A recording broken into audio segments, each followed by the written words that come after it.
நான் அசையாது நிற்கும் தூணாவே. என் பெயரின் அர்த்தம் அதுவே, துரியோதனன்.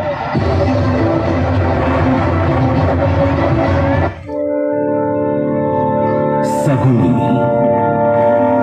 சகோதரியின் பாசத்தில் திளைத்தவன். பிறகு அவள் நிலை கண்டு மனம் கொதித்தவன்.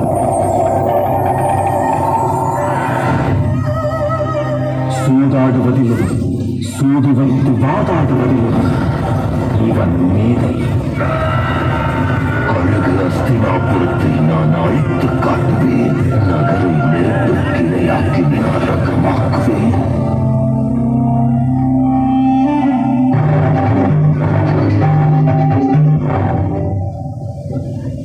மாமா, இம்முறை நான் வேண்டுவது யுத்தம் அல்ல. பாண்டவர் ஐவரையும் நான் அவமதிக்க எண்ணுகிறேன். என் லட்சியம் அதுவே. நீ பாண்டவர் ஐவரையும் அவமதிக்க எண்ணுகிறாய் அல்லவா?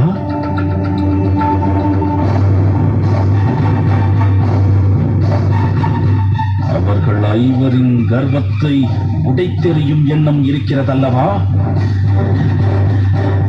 அப்படி என்றால் உன்னுடைய அனைத்து குரோதத்தையும் பாண்டவர் ஐவரின் மனைவியான பாஞ்சாலியை நோக்கி நீ திசை திருப்பு துரியோதனா.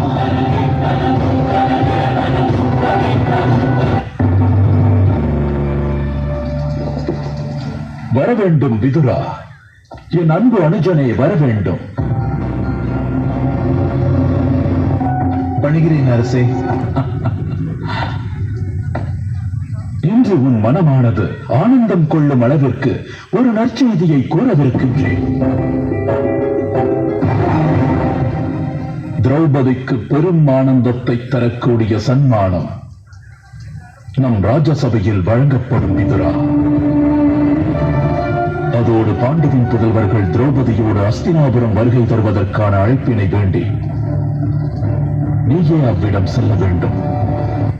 விதுரா, அஸ்திரம் ஏந்தும் சத்திரியர் வாழ்வில் சூது விளையாட்டும் ஒரு முக்கிய அங்கமாகிறது. ஆகையினால் எனது மகன் துரியோதனன் இவ்வாட்டத்திற்கு ஏற்பாடு செய்தார். அஸ்திரம் ஏந்தும் கரங்களுக்கு சூதாட்டத்தையும் வெல்லும் தகுதி உள்ளதா என காணலாம். உத்தரவு மகாராஜா.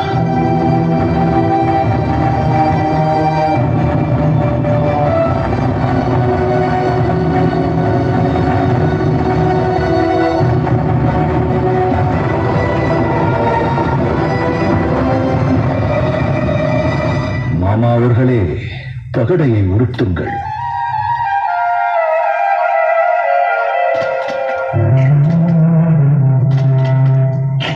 ஈரா,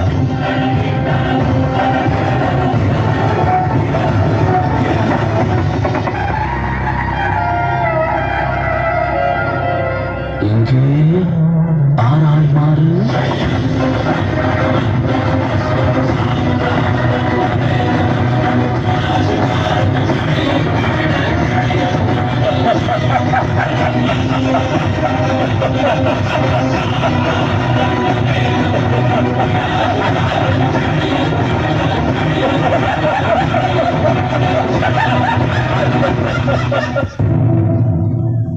துச்சாதனா, இழுத்து வா அந்த தாசி திரௌபதியை இந்த ராஜசபைக்கு. அகம்பாவம் கொண்ட அந்த ஸ்திரீ எனது ஆடைக்கு அடிபடிய மறுத்தார். அலங்கரிக்கப்பட்ட அவள் சிகையை கலைத்து இழுத்து வா இந்த ராஜசபை. துச்சாதனா!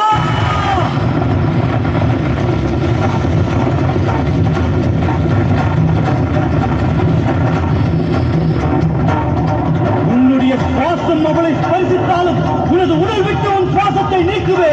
அடிமையே, பேசும் அதிகாரம் உனக்கில்லை.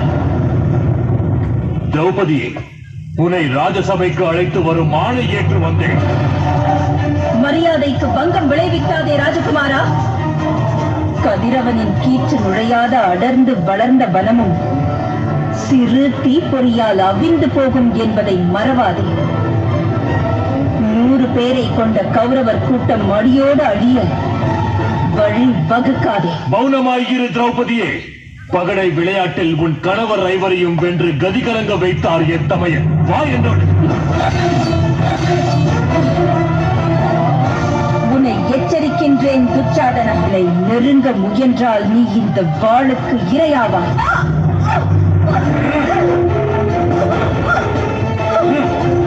துச்சாதனா, விடு என்னை.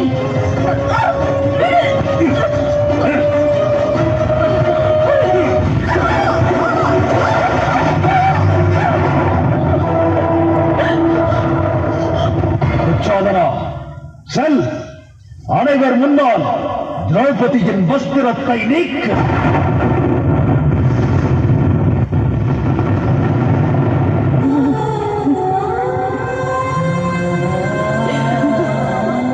எப்போதெல்லாம் உனது வாழ்வில் உனக்கு உதவி என்று ஒன்று தேவைப்படுகிறது, அப்போதெல்லாம் உன்னுடைய மித்திரமான நான் வாசுதேவ கிருஷ்ணன் உனக்கு உதவ தோன்றுவேன்.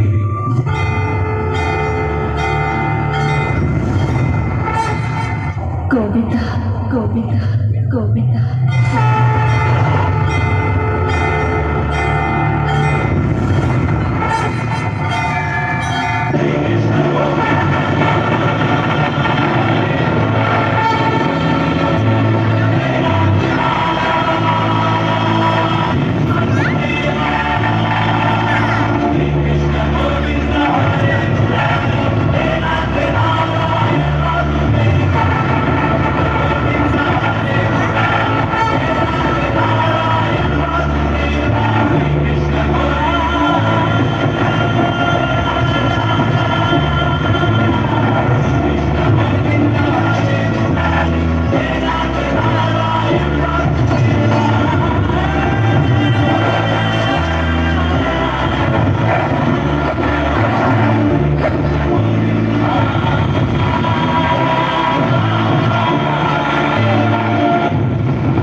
ராஜமாதா குந்தி, மகாராணி காந்தாரி நமது பிராணன் காக்கப்பட வேண்டும் என்ற இச்சை கொண்டிருந்தால்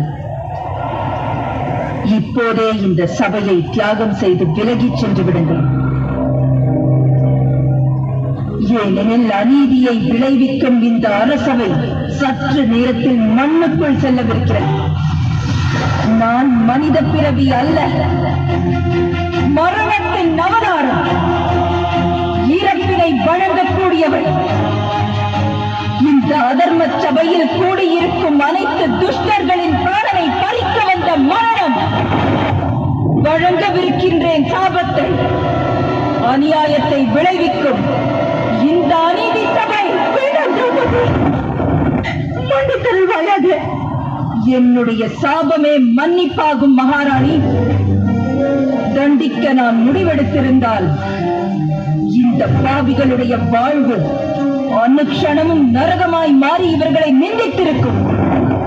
அதிலிருந்து விடுபட இயலாது யமலோகம் சென்றிருப்பார்கள். தவறு திரௌபதி. ஜனனம் மூலம் வாழ்வழிக்கும் ஸ்திரீ வாழ்வினை அழிப்பவள் அல்ல. அவையில் வீற்றிருக்கும் வாழ் கொண்ட வீரர்கள் தமது வாழ்வினை போக்கியவர்கள் ஆவர். பிறரின் உடலை கூறு போடுவது கொலை என்று கூறப்படுகிறது. தன் ஆத்மாவையே கூறு போடும் செயலானது ஆத்மஹத்யா எனும் தற்கொலைக்கு இணை. ஆணவத்தால் அகங்காரத்தால் பவித்திரமற்ற நிலையை பெற்றுவிட்டீர்கள். தான் வாழும் இல்லத்தை புனிதமாக்குவதும் ஸ்திரீயே ஆவார். இந்த அகிலத்தை பவித்திரமாக்கும் சக்தியும் சக்தியின் உறைவிடத்திலேயே உள்ளது. நான் அனைவரையும் சபிக்கின்றேன். நான் ஒரு மித்திரன் எனும் ஸ்தானத்தில் இருந்து வேண்டுகிறேன். உன் நம்பிக்கையை இழக்காதே பாஞ்சாலி. உன் நம்பிக்கையை இழந்து விடாதே.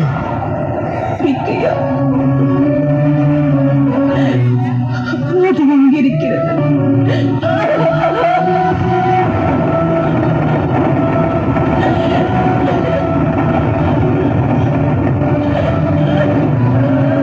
அழாதே திரௌபதி, அழாதே. கூறும் வார்த்தைகளை கேள் துரியோதனா. நான் துவாரகைக்கு விரைந்து செல்வேன். கிருஷ்ணனுடைய கரை புரண்ட சேனையை அஸ்தினாபுர எல்லையில் நிறுத்துவேன். கிருஷ்ணனிடமும் பலராமனிடமும் மன்றாடி ஒரு வம்சத்தை தரைமட்டமாக்கி என் புதல்வர்கள் ஐவரையும் விடுவிக்க வேண்டுவேன். குரு வம்சத்தின் குலவதுவான பத்தினி திரௌபதியுடைய அவமானத்திற்கு அவள் கணவர் ஐவரை பழி தீர்க்க வேண்டும். இன்று மண்டியிட்டு கிடக்கும் மாவீரர் ஐவரும் அப்பணியை செய்து காட்டுவர்.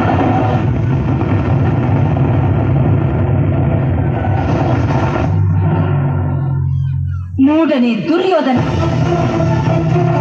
நான் வானுயர்ந்த வேள்வி தீயில் உதித்த உத்தமி. பஸ்பமாக்கும் பவித்திர தீயில் பிறப்பெடுத்த பத்தினி நான். புனிதத்தில் எதுவும் எனக்கு ஈடாகாது. என்னை தாசியாக்கும் உன் எண்ணம் ஈடேறாது. தாமலாகி விடுவாய்.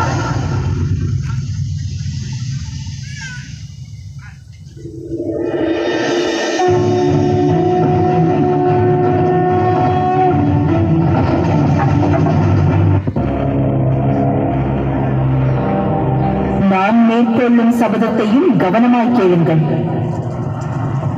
துச்சாதனனின் உடலிலிருந்து பெருகி வரும் செங்குருதியை அள்ளி அவ்விழ்ந்தையின் கூந்தலில் தடவாத வரை விரித்த என் கூந்தலை என்றும் நான் அள்ளி முடியேன்.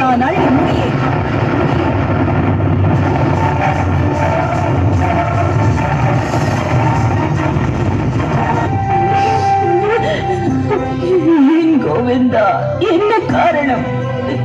எனக்கு ஏன் இந்த அநீதி இழைக்கப்படுகிறது? பெரும் அவமானம் என் மீது சுமத்தப்பட்டது. நான் என்ன பாவம் செய்தேன் கோவிந்தா? ஏன் இந்த அவலங்கள் எனக்கு நிகழ்கிறது? நடந்த நிகழ்வுகள் எந்த வகையிலும் உன்னுடைய பாவச் செயல்களின் பலனல்ல திரௌபதி. அவர்களுக்கு இறைவன் வகுத்த முடிவானது ஒன்றுதான். அவர்கள் அதை பெறுவதற்கு நீ பணியமாக்கப்பட்டாய். அந்நிகழ்வில் அவர்கள் மூலம் அவமானப்படுத்தப்பட்டாய்.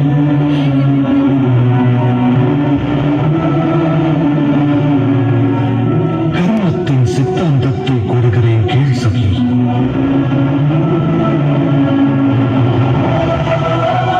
நற்செயலானது மற்றொரு நற்செயலுக்கு வழிவகுக்கும்.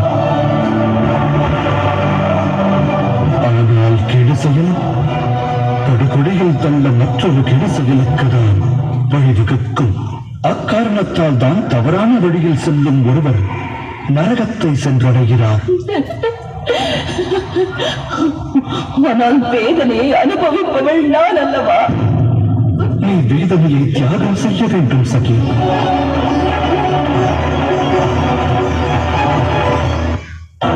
ஒன்றை நினைவில் நிறுத்த சகி. எவர் ஒருவர் தன்னுடைய துயரை முன்னிறுத்தி வாழ்கின்றாரோ அவர் தன் நிலையை இழந்து விடுவார். ஆனால் எவர் ஒருவர் அகிலத்தின் துயர் அனைத்தையும் தன்னுடைய துயராய் கருதுகின்றாரோ அவர் முன்னிலை பெற்ற பலமடைவார்.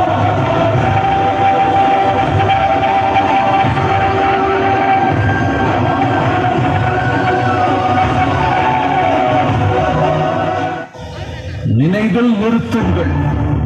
இனி பெண்ணிற்கு அவமானம் ஏற்படும் போதெல்லாம், பெண் குலமானது துயரத்தில் மூழ்கும் போதெல்லாம், ஒரு ஸ்திரீயின் அலங்கரித்த கேசம் இழுக்கப்படும் போதெல்லாம் அவள் வடிக்கும் ஒவ்வொரு நீர்த்துளியும் ஆழ்கடலை விட ஆழம் என்பதை எடுத்துரைக்கும். ஏதோ ஒரு ரூபத்தில் மகாபாரதம் என்னும் போராட்டம் தனது துவக்கத்தை நிகழ்த்தும்.